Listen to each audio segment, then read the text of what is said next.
Amis cultistes et arcamiens, salutations.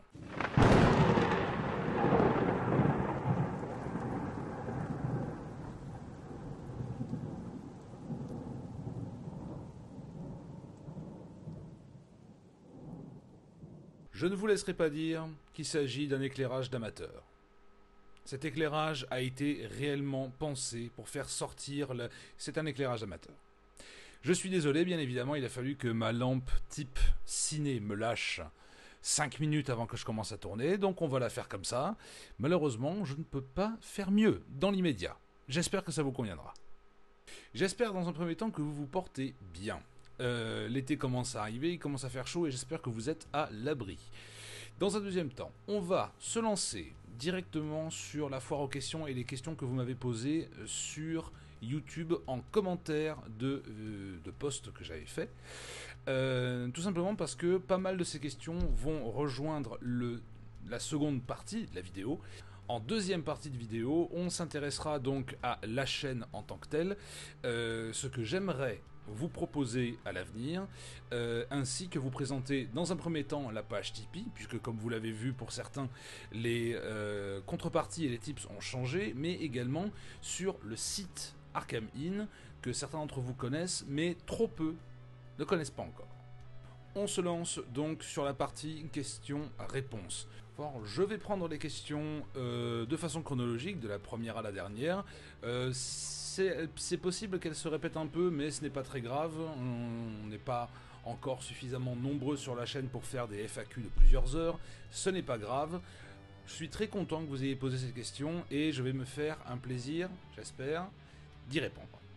La première question revient à Tamaz47. Tamaz47 me pose la question suivante. Salut, j'adore tes lectures sur le thème de Lovecraft, tu régales. Merci beaucoup, Tamaz. Est-ce que c'est compliqué de toujours trouver des nouveaux récits Lovecraftiens pour tes vidéos, étant donné que les ouvrages de qualité sur le thème sont tout de même une niche dans le monde littéraire? Alors, trouver du Lovecraft, c'est plutôt facile. Trouver du Lovecraftien, ça peut l'être aussi, puisque le genre littéraire est quand même bien documenté maintenant. On n'a plus trop de problèmes à trouver du Lovecraftien. Je pense que, très honnêtement, ce monde est tellement fourmillant que je pense que littéralement, on pourra avoir à boire et à manger pendant encore très très longtemps. Donc non. Pour répondre à ta question, ce n'est pas compliqué de trouver une lecture Lovecraftienne ou une lecture de Lovecraft à vous proposer. Ce qui est plus compliqué parfois, en tout cas dans mon cas, c'est la potentielle durée des histoires. Même si Lovecraft n'était pas spécialisé dans les histoires longues, certains de ces auteurs pastiches, eux, se sont pas beaucoup gênés pour le faire. Donc c'est vrai que, et c'est un point qui reviendra d'ailleurs plus tard dans la vidéo, on reviendra là-dessus sur la fameuse longueur des histoires et comment on pourra peut-être y remédier. Seconde question qui arrive pour Petit Zeppelin. Salut à toi. J'aurais tendance à poser les questions habituelles, ton parcours, ton setup, pourquoi cette chaîne, etc. Mais je voulais aussi savoir quelques trucs sur l'avenir de la chaîne. Est-ce que tu comptes diversifier les styles, sortir de l'univers de Lovecraft, et donc si tu as d'autres goûts littéraires qui t'intéresseraient pour des lectures audio? Est-ce que tu as d'autres œuvres dans le style du Ventre de la Montagne? Énorme découverte et impact perso. Merci encore pour la qualité que tu proposes. Merci à toi pour ton commentaire. Alors, mon parcours... Je vais vous la faire courte parce qu'après tout, je pense pas que ma vie privée intéresse beaucoup de monde. J'ai commencé par un bac économique que j'ai ensuite suivi de 2 ans de fac qui ne m'ont servi à rien. Je suis parti en BTS hôtellerie, j'ai été dans l'hôtellerie pendant plus de 10 ans, principalement en travail de réception. J'ai travaillé de jour pendant 5 ans, de nuit pendant un peu plus de 6, principalement dans 2 hôtels, les 2 situés dans ma ville actuelle, Valence. J'ai travaillé je vais peut-être pas donner leur nom, ils en sont peut-être pas très très fiers. Quoi qu'il en soit, j'ai travaillé pour ce qui est dans la Drôme considéré comme étant l'hôtel le plus gros porteur en termes de capacité de chambre, et ensuite j'ai travaillé pour l'hôtel le plus luxueux de la ville. Luxueux par le nombre d'étoiles et luxueux aussi par sa table gastronomique réputée à travers le monde. Quand vous avez des clients japonais vivant à Tokyo qui sur 36 heures de temps, vont prendre l'avion, débarquer en France pour venir manger à la table de l'hôtel en question, dormir la nuit et repartir le lendemain direction Tokyo, c'est que il y a du level. Au-delà de ça, alors j'ai surtout eu une année galère, c'était l'an dernier. C'était 2022, j'ai envie de dire que 2022 a été un peu mon annus horribilis. Parce que fondamentalement, c'est l'année où je me pète le dos pour de bon, hernie discale. Je me suis massacré. C'était juste sur le temps, c'était juste après le deuxième confinement. Ce qui fait que j'ai plus ou moins enchaîné le confinement avec un arrêt maladie de très longue durée, 18 mois quasiment. J'ai démissionné de ce poste pour tenter autre chose, quelque chose qui serait moins sollicitant au niveau du dos. Ça s'est complètement cassé la gueule en une semaine. Je me suis retrouvé à la porte sans taf et pendant 3 mois sans aucune aide sociale parce que Balek en fait. C'est l'administration c'est toujours un cauchemar. Et pour finir, ça va beaucoup mieux puisque l'année 2022 m'a quand même donné la possibilité de commencer un autre taf qui se rapproche assez de ce que je faisais dans l'hôtellerie, puisque je faisais du service client, mais se trouve être dans un domaine qui me passionne, à savoir la musique. Donc, comme dirait une personne chère à mon cœur, rien n'arrive par hasard. J'étais, je pense, supposé passer par toutes ces épreuves pour, je pense, véritablement comprendre que ce que j'ai en ce moment, c'est grandiose. C'est pas tous les jours facile, il y a des jours où on n'a pas envie, il y a des jours où on doit quand même se coltiner des clients particulièrement débiles et des fois même carrément insultants, mais c'est le taf qui veut ça, et de toute façon la grande majorité de mes clients sont des gens super. Je travaille avec une équipe super, avec même des chefs super, nom de Dieu de merde, ça c'est un truc, je pensais même plus que ça existait. Quoi qu'il en soit, à ce niveau-là, sur ce qui est de mon parcours.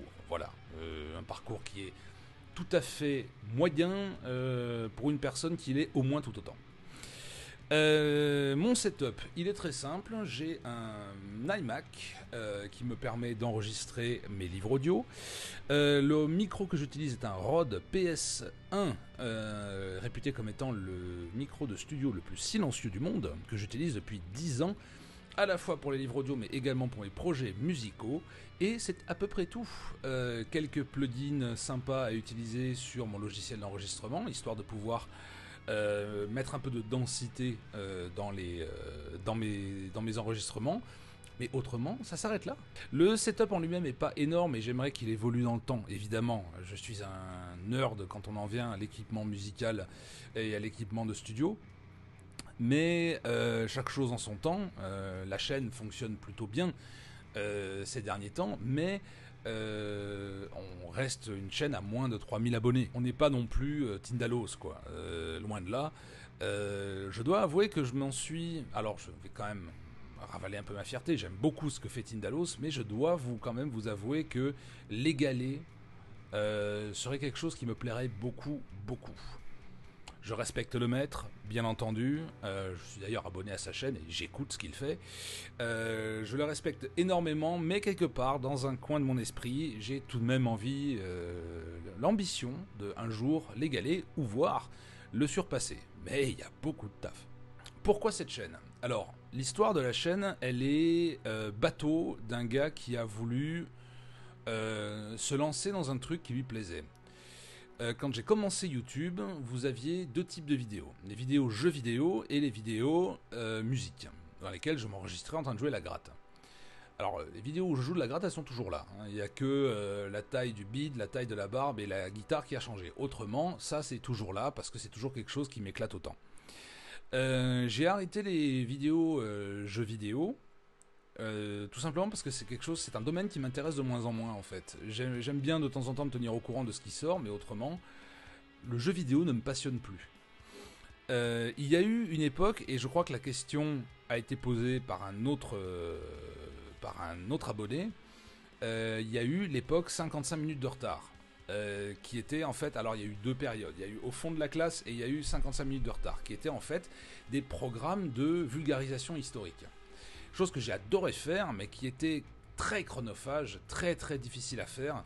Et j'étais dans une période où, professionnellement parlant, j'avais très très peu de temps à consacrer en fait à ces vidéos. Ça a tenu ce que ça a tenu, peut-être pas assez longtemps pour certains. Je me suis beaucoup amusé à les faire. Je les revois de temps en temps quand quand je regarde un peu mes statistiques et l'historique de la chaîne. De temps en temps, je retombe dessus.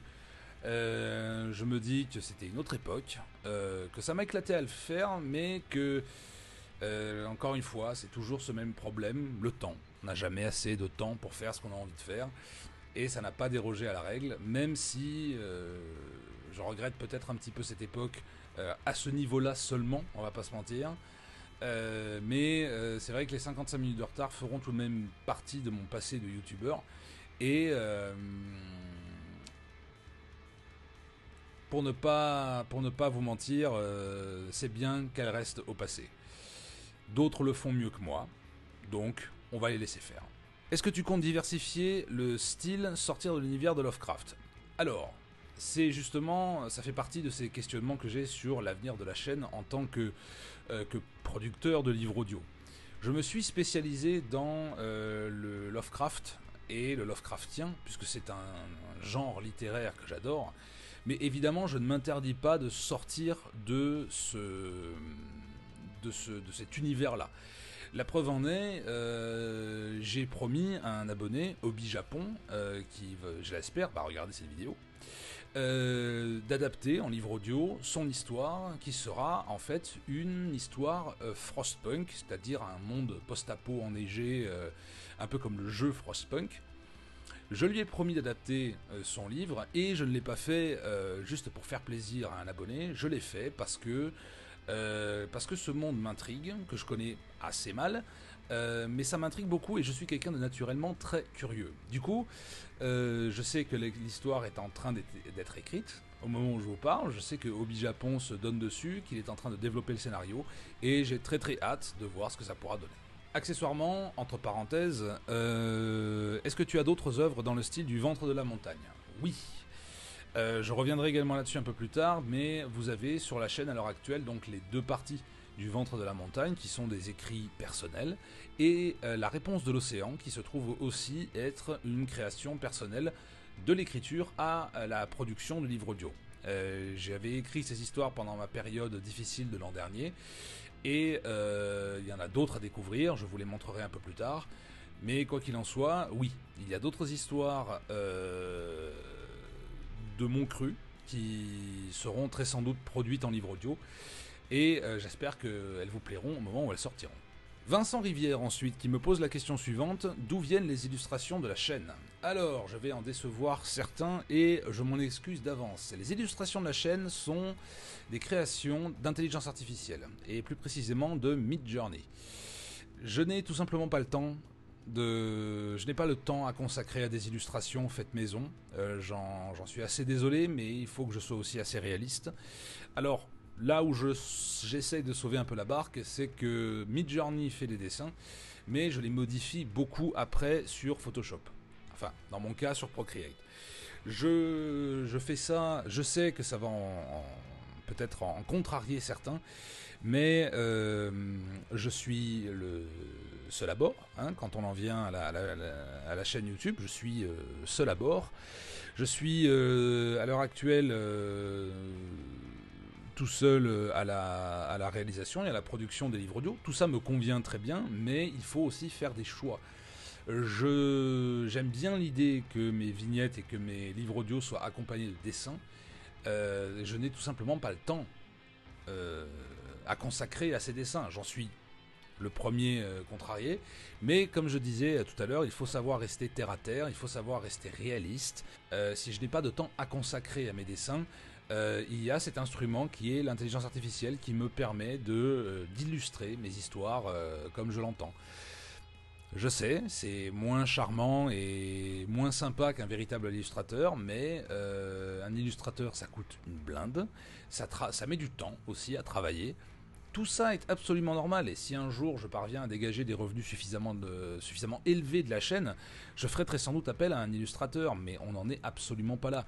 Et il faut savoir utiliser les outils qu'on a à notre disposition. Midjourney est un outil. BZH Astro qui me pose la question suivante. Comment ça va? Ça va. Écoute. Si ça va. Question suivante. Tom R, qui me pose la question suivante. Avant tout, merci pour ce que tu fais. Merci à toi de laisser un commentaire. J'imagine à peine le temps que ça doit te prendre. Quelques questions. Est-ce que tu comptes reprendre les 55 minutes de retard? Je vous avais dit que ça allait revenir. Non, je ne reprendrai pas les 55 minutes de retard. D'autres le font mieux que moi. La vulga historique demande un temps fou. Que ce soit en termes de recherche, que ce soit en termes d'écriture, que ce soit en termes de tournage, que ce soit en termes de montage, c'est vraiment affolement long. C'est vrai que c'est quelque chose qui m'a beaucoup plu à faire. Je suis toujours un amateur d'histoire invertébré, comme dirait l'autre, mais je laisse ça à des gens plus confirmés, des gens plus expérimentés et accessoirement des gens plus intelligents que moi pour vous laisser vous apprendre les facettes de l'histoire de façon intelligible et autrement moins saugrenue que moi, parce que personnellement si pour ceux que ça intéresse aller faire un tour sur ce que je faisais il y a quelques années, les sujets choisis étaient déjà plutôt nébuleux, et en plus j'avais cette tendance que j'ai toujours d'ailleurs quand j'écris de broder. J'arrive pas à m'en empêcher en fait, il faut que je brode, il faut que je fasse 25 000 circonvolutions avant d'arriver au sujet principal. Donc une vidéo qui aurait pu durer 7 ou 8 minutes en faisait invariablement 20, parce que j'avais pas pu m'empêcher de broder comme un enfoiré sur tout un tas de sujets. Et du coup, bon bah écoutez, ça a eu le succès que ça a eu, hein. La vidéo la plus vue de la chaîne encore à l'heure actuelle, c'est ma vidéo sur Lavrenti Beria, l'ancien bras droit de Staline, l'âme damnée de Staline. Ce qui me fait encore beaucoup rire aujourd'hui de savoir que cette vidéo fait 26 ou 27 000 vues, quelque chose comme ça.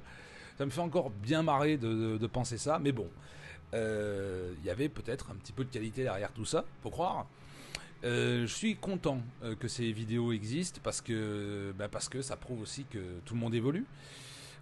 Et surtout, chacun aussi apprend à rester un peu à sa place.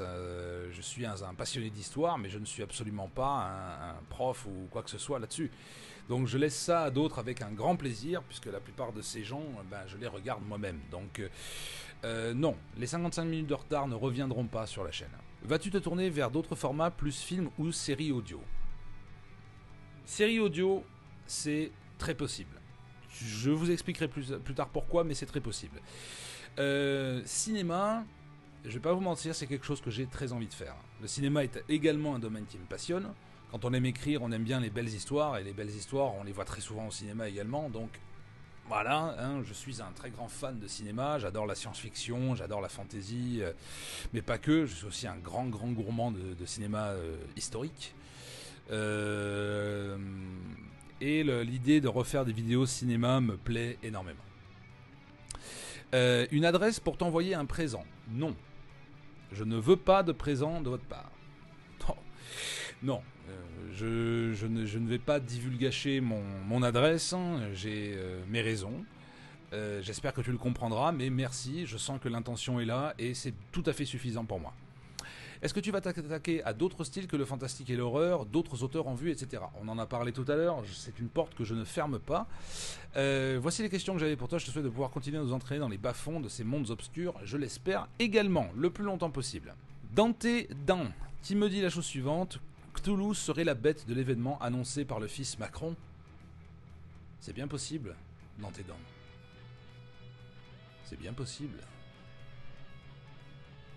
Zob, qui me pose la question suivante: salut et bravo pour ton travail de qualité, merci à toi, merci à toi. Une petite question, songes-tu à te pencher sur les œuvres de Claude Seignol? C'est quelque chose que j'ai envisagé également, oui. C'est vrai que des auteurs de ce genre, en plus français, c'est vrai que ça serait assez intéressant à se pencher là-dessus. Je trouve que beaucoup d'histoires de Claude Seignol sont plutôt des formats courts. Donc oui, j'y réfléchis très très sérieusement, et je vais très sans doute faire des adaptations de Claude Seignol sur la chaîne, oui. Michael Masclay qui me pose la question suivante. Déjà, bravo pour les excellentes lectures et pour les histoires que tu as écrites. Merci à toi. Lovecraft et le mythe de Cthulhu, c'est très bien, mais tu as envie d'élargir avec autre chose. Et quelles sont les limites de ce qu'on peut produire en livre audio? Merci. La deuxième question est large. Donc, Lovecraft et le mythe de Cthulhu, c'est très bien, mais as-tu envie d'élargir avec autre chose? Oui. Je ne sais pas encore quoi, mais oui, je voudrais pouvoir élargir mon panel de livres audio. Et quelles sont les limites de ce qu'on peut produire en livre audio? Très honnêtement, je pense qu'il n'y a pas de limite. Pour peu que la production soit bonne, qu'on n'en fasse pas des tonnes, je pense qu'on peut littéralement tout adapter en livre audio. Même des trucs hyper compliqués, genre Dune, par exemple, de Frank Herbert. Je pense que c'est tout à fait possible de l'adapter en livre audio. En fait, il y a une chaîne américaine de livres audio qui s'appelle Chilling Tales for Dark Nights, qui font des adaptations de livres audio, de livres connus, mais aussi de creepypasta en livre audio. Et il y a quelques années de ça, ils avaient un narrateur qui était excellent. J'ai oublié son nom d'ailleurs, je suis désolé pour lui. En plus, je crois qu'il est décédé. Qui était excellent. Il y avait une production sonore qui était très subtile, très légère, et tout se tournait principalement autour de la voix de ce mec. Et il avait une voix fantastique. Et le truc, c'est que quand ce gars a arrêté, peu de temps avant qu'il ne décède, il a fallu changer les narrateurs, ils en ont trouvé quelques-uns. Il n'y en avait pas un qui avait le tiers, du millième, du quart, du poil, du charisme vocal de ce précédent narrateur.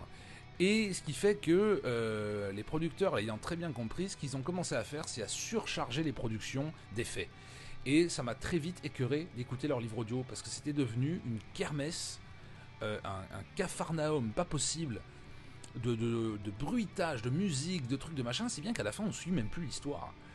C'est aussi un truc qui, puisque ce sont des critiques qui viennent souvent dans mes livres, ta musique de fond est trop forte, tu mélanges des nappes d'instruments graves avec ta voix qui est déjà très grave, on n'entend pas très bien, etc. etc. Alors, il y a une raison pour laquelle je mets un fond sonore sur mes vidéos. La raison est très simple, je n'ai pas d'environnement pro. Littéralement, le micro il est devant ma gueule et j'ai rien pour isoler autour de moi. Mon bureau est juste à côté de ma fenêtre.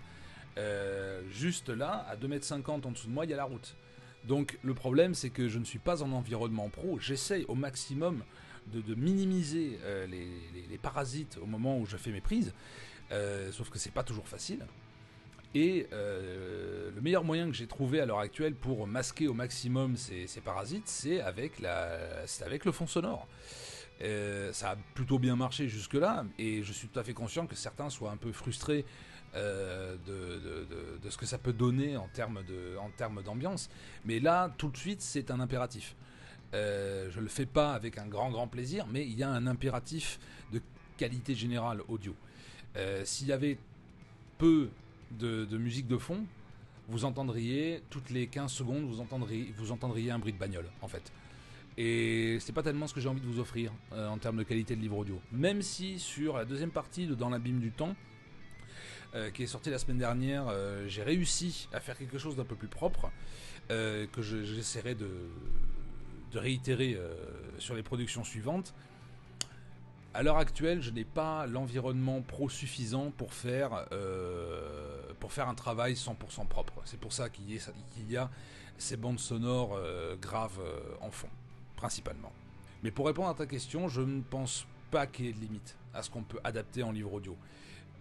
Si on arrive à capter l'attention des auditeurs, que ce soit par la voix, que ce soit par le rythme, que ce soit par la qualité générale de narration, je pense qu'on peut adopter tout et n'importe quoi en livre audio. Je le pense sincèrement, et c'est pour ça que c'est pour ça que j'aimerais aussi personnellement me diversifier du monde de Lovecraft. Lovecraft se prête très bien à ma voix. J'ai une voix très grave et c'est un instrument que je parviens à utiliser. Et du coup, c'est pour ça que j'aimerais aussi m'essayer à d'autres styles, voir si ma voix fonctionne avec ces styles-là. C'est de la pure curiosité, et comme je l'ai dit tout à l'heure, je suis un éternel curieux. Zamarka qui me dit la chose suivante. Que penses-tu des traductions de David Camus? Je suis désolé, je ne lis que très peu les traductions, à part pour m'aider dans les miennes. Je lis Lovecraft en VO, en fait. Hein. J'ai l'intégrale de Lovecraft en version originale. Je ne lis que très peu Lovecraft en français. Donc je ne pourrai malheureusement pas répondre à cette question, Zamarka. Je m'en excuse platement. Cyril Cartier qui me pose la question. Comme l'ont déjà dit les autres, bravo pour votre travail. Merci beaucoup. Même si le père Lovecraft est une référence, pour sûr, pensez-vous pouvoir, même si j'imagine que cela représente un travail de titan, nous régaler avec les amis de HP, le papa de Conan, Robert E. Howard, aurait ma préférence, s'il vous plaît. Alors j'ai déjà adapté un livre de Howard, c'était La Pierre Noire, qui était un récit Lovecraftien. Mais oui, il fait partie de ces auteurs incontournables de la fantasy moderne. Oui, je pense que oui, j'adapterai du Howard. Sous quelle forme et avec quelles histoires, je ne sais pas, ça reste encore à voir, mais quoi qu'il en soit, oui, on est sur un auteur dans ce genre-là, dans ce genre qu'on aime, est un incontournable absolu. Donc bien sûr, je ferai des adaptations de son travail, oui. Et enfin, François Boget, qui a eu la bonne idée de me pondre un roman. Merci pour ton commentaire, François. Hello l'ami, pas de questions. Juste que je viens de me rendre compte que très récemment que tu es l'auteur de quelques-unes des narrations très fortes de ce site. Je pense notamment au cœur de la montagne ou la réponse de l'océan, que j'ai écouté plusieurs fois et que je trouve tout à fait digne d'un HP Lovecraft. Alors là, tu me flattes. Hein. Allez-y mollo quand même, hein, parce que mes chevilles sont pas à l'abri, hein, ni ma tête. Hein. J'avais d'ailleurs été très élogieux sur le cœur de l'océan, à juste titre. Oui, je m'en souviens. Et merci beaucoup. De même, tu m'avais laissé un long post en réponse à un de mes commentaires à propos de tes choix musicaux ou sonores, mais ce n'est encore une fois qu'il y a quelques jours que j'ai vu, / compris, que tu mets tes albums de ta production personnelle en ligne. Oui.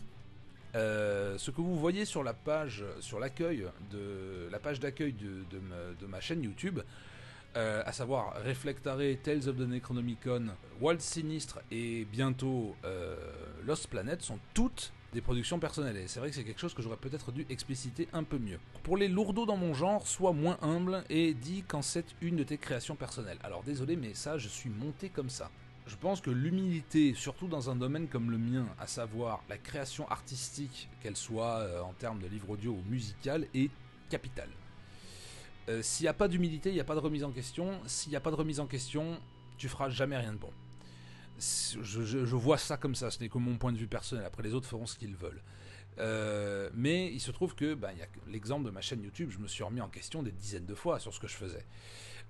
En termes même de genres musicaux, j'ai commencé en faisant du black metal un peu mélodique pour passer ensuite sur du death et ensuite maintenant revenir sur du metal alternatif type Agent. Donc la remise en question, elle fait partie de moi. Je l'ai appris, c'est quelque chose que j'ai appris à faire avec les années. Hein. On peut être têtu et buté tant qu'on veut, sauf qu'à un moment donné, la réalité finira toujours par vous mordre le cul. Donc c'est quelque chose que j'ai appris et intégré avec le temps, avec l'expérience. Et c'est vrai que pour moi, c'était plutôt évident. Chris J. Vero et de l'autre Chapter Zero. Je pensais que c'était un peu évident qu'il s'agissait de moi. Maintenant, écoutez, je vous le redis dans cette vidéo. Chris J. Vero, en fait, c'est littéralement le nom de mes parents et de ma sœur, en fait, que j'ai conservé comme étant mon nom de plume, comme disent les Anglais. Chapter Zero est d'ailleurs aussi un clin d'œil à la narration et à l'histoire, aux histoires, hein, puisque Chapter Zero, c'est par définition le premier chapitre, l'introduction, le prologue, comme vous voulez l'appeler. Mais j'ai trouvé ça plutôt poétique d'appeler ce projet musical Chapter Zero. D'ailleurs, je réfléchis très honnêtement à un autre potentiel projet musical qui lui s'appellerait Épilogue, pour vous dire. Il y a de la suite dans les idées. De la suite, il n'y a pas forcément toujours les idées, mais en tout cas il y a de la suite il y a de la suite quelque part. Voilà. Donc oui, alors désolé, mais c'est vrai que moi je me suis fait comme ça aussi, avec aussi une petite dose d'humilité, ça fait jamais de mal. Mais dans ce cas-là, voilà, tout le monde le sait maintenant. Merci François. Je suis Chris J. Vero et je suis Chapter Zero. Voilà. Je serais d'ailleurs très heureux de commander ton livre collectible relié avec tes 4 histoires. Alors il va falloir que je m'y penche sérieusement parce que pour l'instant sur Amazon il n'y a pas. Il y a juste mes histoires mais je vous les montrerai un peu plus tard. Voilà, pas de question, juste ma triste histoire et mieux l'expression de mon admiration pour la qualité remarquable de ton travail. Merci beaucoup, ça me flatte énormément. Afin de me faire oublier, je passerai par ton Tipeee, Grand Sachem, pour verser une obole et implorer ta miséricorde. T'as pas besoin de passer par là pour avoir mon pardon, tu l'as de toute façon, bien amicalement. C'était donc la dernière question de ces questions-réponses. Je suis très content que vous ayez posé ces questions. Je suis aussi très content de savoir à quel point vous êtes manifestement impliqué dans l'existence de cette chaîne, dans la vie de cette chaîne, et à quel point vous êtes curieux de voir comment cette chaîne va évoluer avec le temps. Ça me fait un plaisir fou. Je suis très très flatté et très très heureux de voir que tout ça continue sous d'aussi bonnes augures. On va passer maintenant à la page Tipeee. Pour ceux qui ne l'auraient pas vu, les tips et les contreparties ont changé. Depuis la dernière fois, vous avez désormais plusieurs types de tips disponibles et de contreparties. Tout commence avec le tips de 2 € qui est le tips des novices. Donc c'est littéralement ces 2 € que vous me donneriez de façon unique ou mensuelle pour l'avancement de la chaîne et dans l'avancée de potentiellement mes futurs projets. Systématiquement, vous serez cité en crédit de vidéo à partir du moment où vous entrez même avec ces 2 €. Pour moi, ça veut déjà dire beaucoup, même si je ne joue pas de piano debout. Pour un type de 5 €, vous arrivez sur vous êtes toujours cité en crédit de vidéo et vous pourrez choisir un artwork de votre choix sur le site Arkham Inn que je vous montrerai un petit peu plus tard. Mais de fait, vous pourrez choisir n'importe laquelle de ces illustrations et que je serai ravi de vous offrir. On arrive maintenant dans ce que j'appelle littéralement les commandes. Pour 15 €, je vous propose de lire le poème ou la nouvelle de votre choix dans une limite de 25 pages. Alors je sais, 25 pages, ça paraît pas énorme. La littérature fantastique regorge d'histoires courtes et je vous propose pour 15 € de lire n'importe laquelle dans la limite des 25 pages, tout pareil. Tout le monde est cité en crédit en crédit de fin de vidéo comme dans les bons films et on continue. Pour 40 €, on augmente le nombre de pages lues puisqu'on va passer de 25 à 75 pages.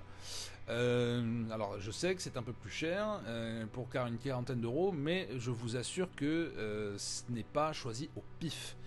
25 à 75 pages, ça représente beaucoup de travail. Je vous en toucherai un mot après. On est sur du travail de, j'ai pas envie de dire de longue haleine, mais sur du travail assez long et difficile, surtout dans mes conditions. 25 à 75 pages et alors par contre pour 5 €, 15 €, 40 € et 75 €, toujours pareil, vous êtes cité dans la vidéo et accessoirement je vous offre l'illustration de votre choix sur la page Arkham Inn que je vais vous montrer dans quelques instants. Enfin et pour finir, 75 €, le livre de votre choix dans la limite de 75 à 100 pages. Là on est sur du beaucoup plus lourd parce qu'on est sur pas très loin de 1h30 à 2 heures de contenu. Donc vous vous en doutez, pas forcément évident, mais quoi qu'il en soit, c'est ce que je vous propose en termes de contrepartie sur Tipeee.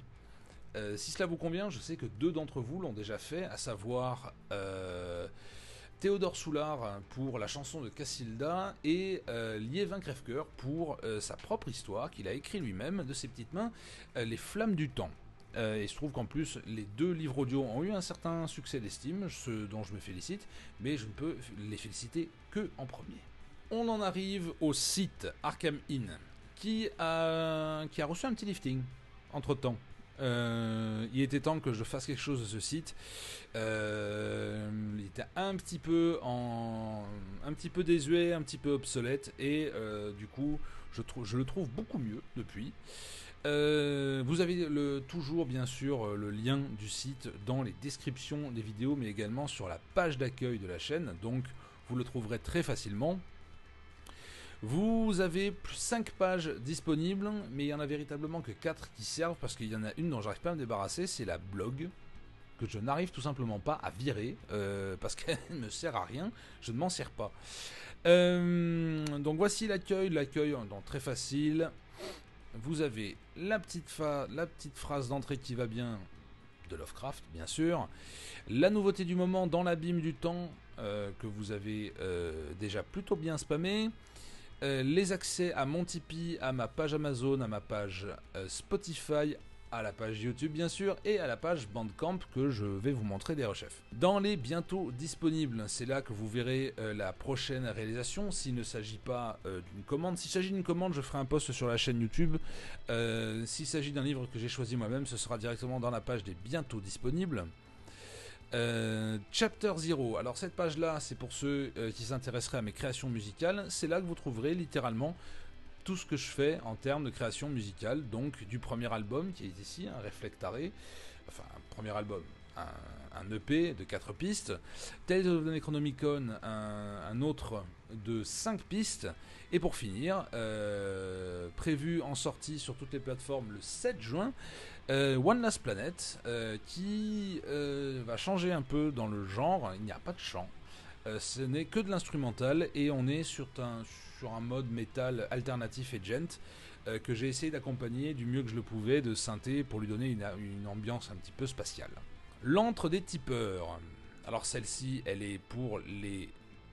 n'est pas, évidemment pas réservée aux tipeurs.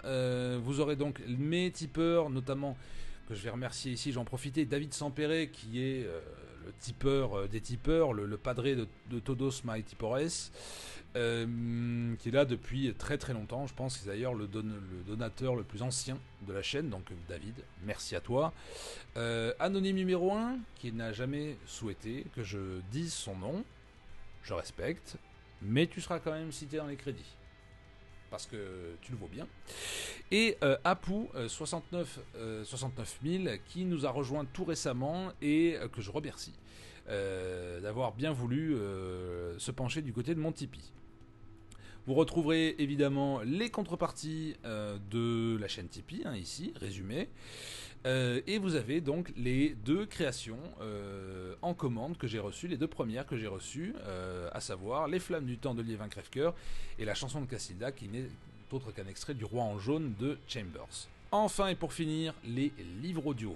Alors, il s'agit là principalement du raccourci vers d'un côté la chaîne YouTube, mais également vers le Spotify, puisque vous avez une playlist qui est là et qui vous attend si vous voulez les lire directement depuis le site. Et dans un dernier temps, c'est là que vous verrez également les illustrations disponibles, celles que vous pourrez commander si vous le souhaitez. Alors, que ce soit bien clair, ces illustrations proviennent en quasi-totalité de Midjourney. Je ne peux pas potentiellement vous les vendre, ce serait infâme de ma part, je trouve. Littéralement, je ne peux pas vous offrir, je ne peux pas vous vendre ça. C'est pour ça que je vous propose de les donner avec un type à 5 €. Ou alors sur les autres commandes que vous voudriez faire pour un livre audio. Mais je ne peux pas me résoudre à les vendre en tant que tel, seul comme ça. Même si j'ai passé un peu de temps dessus à les retravailler, à les retoucher, ça ne peut pas les valoir. Ça reste une création faite par une intelligence artificielle. Si certaines vous plaisent, tant mieux, mais dites-vous que vous pouvez faire la même chose. Dites-vous que vous pouvez aller sur Midjourney et faire des créations similaires. Je peux pas me résoudre à vous les vendre. Il y a quelques années, j'avais fait des dessins que j'avais dans l'idée de vous revendre comme sur des t-shirts par exemple. Certains d'entre vous avaient d'ailleurs été plutôt frileux à cette idée-là, et croyez-moi que je suis poli. Notamment l'un d'entre vous, je ne sais pas s'il est toujours abonné sur la chaîne, qui m'avait d'ailleurs traité de clodo pour avoir osé demander de l'argent. Sauf que, à un petit détail près, je n'ai jamais demandé d'argent. J'ai jamais foutu le canon sur la tempe de mes abonnés en leur imposant de payer quoi que ce soit pour avoir du contenu. La chaîne YouTube a 40 livres audio à l'heure actuelle qui sont tous en accès gratuit. Et je n'avais jamais fait pencher le destin de la chaîne dans la balance de mes ventes de t-shirts. La vente de t-shirts, c'était une idée que j'avais eue parce que j'étais financièrement en galère et je me suis dit pourquoi pas. Si ça plaît à certains, tant mieux. Mais ça s'arrêtait là. Le destin de la chaîne n'a jamais été décidé par ça. Je n'ai pas commencé à faire des livres audio pour le pécunier. Ce serait franchement gonflé. Mais du coup, je me souviens de toi. Je me souviens de toi. Et voilà pour ce qui était donc du site Arkham Inn. Enfin et pour finir, on va rapidement parler de l'avenir de la chaîne. Bien évidemment, je compte continuer à faire des créations audio tournant autour des thèmes Lovecraftiens, pas forcément en parlant que de Lovecraft, même si j'avais déjà commencé avant, je n'ai pas fait que des livres de Lovecraft sur la chaîne, mais j'aimerais aussi me diversifier et lancer une idée qui, j'espère, vous plaira. Comme vous le savez, réaliser un livre audio de 70, 80, 90, 100 ou 110 pages, ça peut se faire. Ça peut se faire plutôt pas trop mal. Personnellement, je sais que je n'ai pas le temps de faire des livres audio de plusieurs heures. Voilà. Je n'ai pas le temps de les faire. Attention, je n'ai pas le temps de les faire d'un coup.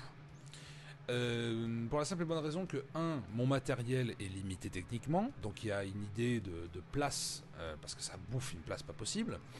Mais il y a également le temps d'attente entre deux livres audio qui pourraient énormément jouer. J'ai eu la chance d'avoir une communauté active, mais aussi une communauté patiente. À la fin de l'année dernière, quand j'ai changé de travail, j'ai été inactif pendant plusieurs mois. Pas plusieurs jours ou plusieurs semaines, plusieurs mois. Et quand le nouveau livre audio est sorti, je me sens que c'était le Moloss de Lovecraft, j'ai senti que les gens étaient toujours aussi enthousiastes à l'idée que je continue à sortir des livres audio et ne m'avaient pas oublié. Ce qui fait un plaisir fou, surtout sur YouTube.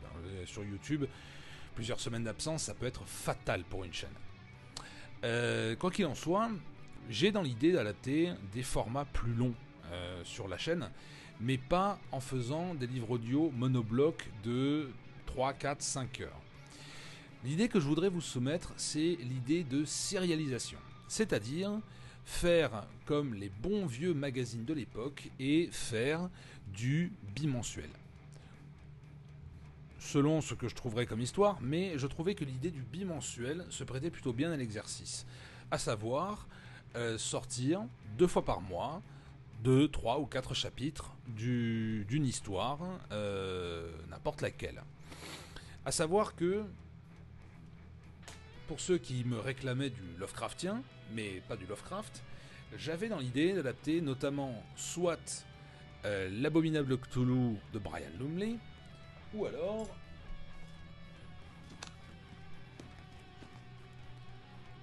le Nécroscope de Brian Lumley. Seulement, comme vous pouvez le voir, il y a quand même de la matière. On est sur du gros bouquin. Et malheureusement, sortir un tel livre audio en une fois m'est tout simplement impossible. C'est quelque chose que je ne pourrais pas faire, pour des raisons techniques, mais également pour des raisons perso. Je n'ai pas autant de temps à consacrer par semaine au livre audio. Ça pourra éventuellement changer avec le temps si je vois que la demande est là, mais dans l'immédiat, je n'ai pas autant de temps à consacrer que ça au livre audio. Donc c'est une idée que je lance. Est-ce que vous seriez, moi je sais que je vais essayer de le faire pendant un temps, voir si ça prend, mais est-ce que vous seriez enthousiaste à l'idée que j'entame des fictions longues comme ça sur une idée de 2 sorties par mois? Une sortie, on va dire, je dis n'importe quoi pour l'instant parce que c'est pas encore lancé, mais une sortie le mercredi, par exemple. Sortie tous les mercredis, un mercredi sur 2, 19h, nouveau livre audio. 3 ou 4 chapitres du livre que j'aurais choisi. Ce qui ne veut pas dire pour autant que je vais me désintéresser de ce qui se fait à côté. Donc je vais continuer vis-à-vis des sorties en one-shot, comme je le fais depuis le début de la chaîne, des histoires complètes en une seule vidéo. Il y avait également l'idée qui me trottait du retour des vidéos cinéma. Seulement, le problème est toujours le même finalement, c'est le temps. Le temps est toujours le principal écueil dans ce genre de moment. Pas forcément le matériel, on arrive toujours à trouver des combines,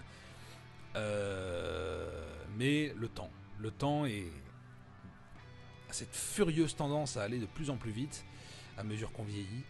Et malheureusement, si je veux pouvoir continuer à avoir une production régulière de livres audio, il faudra peut-être que je fasse une croix définitive sur cette petite ambition que j'avais de travailler sur des vidéos cinéma, même si c'est un domaine qui me passionne. Mais c'est tout de même une idée que j'avais en tête. Et une dernière idée pour vous. Alors je ne sais pas à quel point vous avez pu goûter cette littérature-là. Je parle de R.L. Stine. Les collections Chair de poule, pour ceux à qui ça parle. Plusieurs de mes amis m'ont dit, et même plusieurs de mes abonnés m'ont dit, on aimerait bien voir ce que ça donnerait ta voix sur de la littérature jeunesse. Alors, le seul problème, c'est que autant Lovecraft est dans le domaine public, autant Stine ne l'est pas. Et il se pourrait que je ferai tout de même l'essai pour voir, mais je crois que les bouquins de R.L. Stine sont protégés à l'heure actuelle. Et que si je devais en sortir un sans l'aval de je sais pas qui, il se peut que ça mette un petit coup d'arrêt à la chaîne. Enfin, si c'est juste un petit hop hop hop, non, vous n'avez pas le droit de faire ça en fait. À ce moment-là, c'est pas grave, je supprime et on n'en parle plus. Mais je dois quand même avouer que je suis curieux à ce niveau-là. Plusieurs personnes m'ont dit que ouais, c'est vrai que ce serait quand même assez intéressant de voir ce que ça donne. Je laisse cette idée-là, celle-là c'est vraiment la dernière idée. Hein. Je vous la laisse comme ça, un peu en plan. Vous me dites ce que vous en pensez. Moi je crois que je m'amuserai beaucoup à le faire parce que je les ai bouffés les chairs de poule quand j'étais petit. Mais voilà, si c'est une idée qui vous plaît, n'hésitez pas à le faire savoir parce que je dois avouer que l'idée me plaît aussi. Pour finir, un dernier détour sur ma page Amazon. Pour ceux qui ne le savent pas, François Boget, puisque tu posais la question tout à l'heure, voici la page YouTube, Amazon, ma page d'écrivain sur Amazon. Certaines maintenant sont plus disponibles pour une raison que je vais expliciter. L'étincelle, Uchronie du pire, c'est un des premiers essais que j'ai fait. Rien à voir avec la littérature Lovecraftienne, c'était en fait c'est un what if. Qu'est-ce qui se serait passé si ça remonte à l'époque des Gilets jaunes et je me suis pris un joli coup de flip. En regardant, je ne sais plus quel JT, où on voit des manifestants s'en prendre à des policiers à moto. Et l'un des policiers à moto, je crois, tombe de sa moto parce qu'il s'est ramassé une trottinette sur la figure. Et son collègue sort son arme. Et je me rappelle avoir pensé à ce moment-là, si jamais il tire. Si jamais il tire, moi dans ma tête c'était la guerre civile. C'est obligatoire, c'est la guerre civile. Si jamais ce gars tire, lui déjà il va mourir, parce qu'il y a plusieurs milliers d'énervés face à lui, mais derrière c'est la guerre civile. Un policier qui tire à balles réelles sur un manifestant, c'est la guerre civile. Je comprends pas d'ailleurs que ce soit pas davantage la guerre maintenant quand on se fait éborgner pour simplement avoir le culot d'appliquer nos droits constitutionnels. Parce que c'est ça aussi un truc fantastique dans notre pays à l'heure actuelle, c'est que vous pouvez manifester est un droit constitutionnel qu'on réglemente et à la limite qu'on interdit. D'un autre côté, l'utilisation de la menace par les forces de l'ordre est absolument interdite, mais ils le font quand même. Donc vous voyez, un pays fantastique. Et du coup, cette histoire, l'étincelle, c'est quelque chose qui m'est venu après avoir vu ces images-là. Et je me suis... en fait, c'est vraiment une expression de ma trouille. L'expression de la trouille de ce qui pourrait se passer si un jour quelqu'un va trop loin. C'est un bon vieux what if à l'ancienne. Bon. Pas véritablement de quoi casser trois pattes à un connard. L'Orgue du Diable et autres nouvelles, malheureusement cette édition n'est plus disponible pour une raison très simple. L'Orgue du Diable est la première histoire parue chez un éditeur. Ce que vous voyez là, sur cette page, n'est pas une auto-édition, c'est carrément l'éditeur Hello Édition qui a fait paraître deux de mes histoires, la première étant L'Orgue du Diable et la seconde étant La Fille du Sorcier. Donc comme vous pouvez le voir, un grand succès, hein, absolument personne ne l'a commenté. Je sais que dans ma famille en tout cas il a eu du succès, et avec quelques-uns de mes amis. Si vous êtes intéressés, ben écoutez, ça me fera toujours plaisir de savoir que les gens sont intéressés par ça. La réponse de l'océan, bien sûr, qui est disponible en livre audio sur ma chaîne, que beaucoup d'entre vous connaissent déjà, qui est l'une des vidéos qui fonctionne le mieux sur ma chaîne. Ça me troue le cul de savoir que Le Ventre de la Montagne et La Réponse de l'Océan sont parmi les livres audio qui fonctionnent le mieux sur ma chaîne, loin devant Lovecraft. Alors ça me troue, hein. Alors, vous n'avez pas idée à quel point. Très honnêtement, quand je les ai sortis, je me suis intéressé personne. Mais personne. Sur la chaîne, il y a du Lovecraft, il y a du Derlet, il y a du Howard, il y a du Robert Bloch. Et je dis oui, et puis il y a Chris J. Vero au milieu. Sauf que Chris J. Vero, pour l'instant, il fait plus de vues que Lovecraft.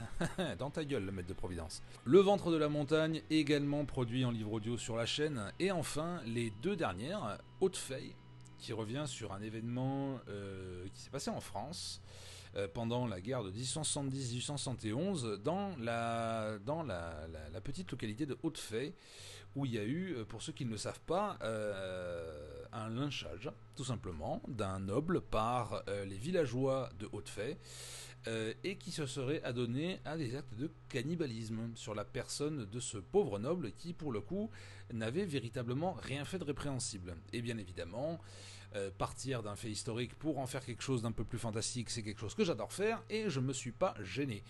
Et la règle se vérifie une dernière fois avec Aylan Moore, qui est ma dernière parution en écrit, qui revient sur la disparition des marins, ou en tout cas des gardiens de phare de l'île d'Aylan Moore, chose que j'avais déjà abordée dans le format vidéo Les Histoires du Soir, mais que j'avais envie d'approfondir un peu plus via la fiction, ce que j'ai fait avec Aylan Moore.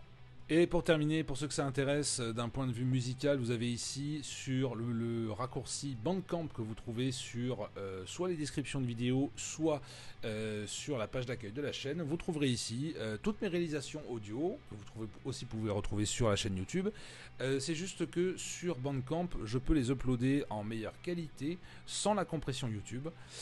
Du coup, One Last Planet, Waltz Sinistre, Tales of the Necronomicon, Reflectare et C17H19 NO3 sont tous disponibles. Vous pouvez les écouter comme vous voulez, ils sont en accès libre, et ils seront tous disponibles sur YouTube, Spotify, en gros toutes les plateformes de streaming demain, le 7 juin, lendemain où je tourne cette vidéo. Le 7 juin, ce sera disponible sur toutes les plateformes de streaming pour ceux que ça intéresse. Sachez juste un truc, c'est que du coup, si vous passez par les plateformes de streaming, il se pourrait que ça me rapporte quelques monnaies. Bon, pas beaucoup certes, mais c'est toujours ça de prix. Mais malheureusement, si vous voulez vraiment l'écouter en bonne qualité, il faudra passer par la page Bandcamp. Nous avons fait le tour de cette FAQ, j'espère qu'elle vous a plu, avec cet éclairage absolument improbable, improvisé en dernière minute. Je voudrais d'abord tous vous remercier. Nous sommes un peu plus de 2700, bientôt 2800 sur la chaîne. L'an dernier, à la même époque, on était tout juste aux 1000 abonnés. Je suis très flatté que vous soyez toujours si nombreux, suivre mes productions et mes livres audio, me suivre dans certains de mes délires également. Ça me fait très très plaisir. J'espère pouvoir continuer à vous régaler, apparemment, comme vous le dites, pendant encore longtemps. Je sais que le monde Lovecraftien est très très riche en production littéraire, mais le monde littéraire est riche de toute façon. Et je sais que je vais prendre encore beaucoup de plaisir à à faire ces productions audio. Je prends toujours un pied pas possible à les faire. Je sais que j'ai de toute façon une commu active et franchement une commu super sympa qui est dans la critique constructive également, ce qui ça est un luxe incomparable. Je n'ai eu que très peu de trolls sur ma chaîne, à part quand je commençais à parler politique et que quelques-uns n'étaient pas d'accord. Chose que je ne ferai plus d'ailleurs, hein, parce que ça bouffe un temps pas possible et surtout ça vous bouffe des points de santé mentale. Dans un JDR, ça s'appelle un suicide. Je vous souhaite à tous une très bonne soirée, matinée, journée, comme vous voulez. Je vous retrouve très bientôt sur la chaîne avec une nouvelle production audio. Je ne sais pas encore laquelle. Elle sortira la semaine prochaine. Pas de livre audio cette semaine, uniquement cette vidéo FAQ. J'en profite également si vous avez encore des questions. Pour ceux qui n'auraient pas eu le temps de les poser, vous n'hésitez pas, vous descendez dans les commentaires et vous me posez les questions. J'y répondrai bien sûr. Je vous dis à très bientôt. Merci d'être là. Moi je serai encore là quelques temps. Et à bientôt.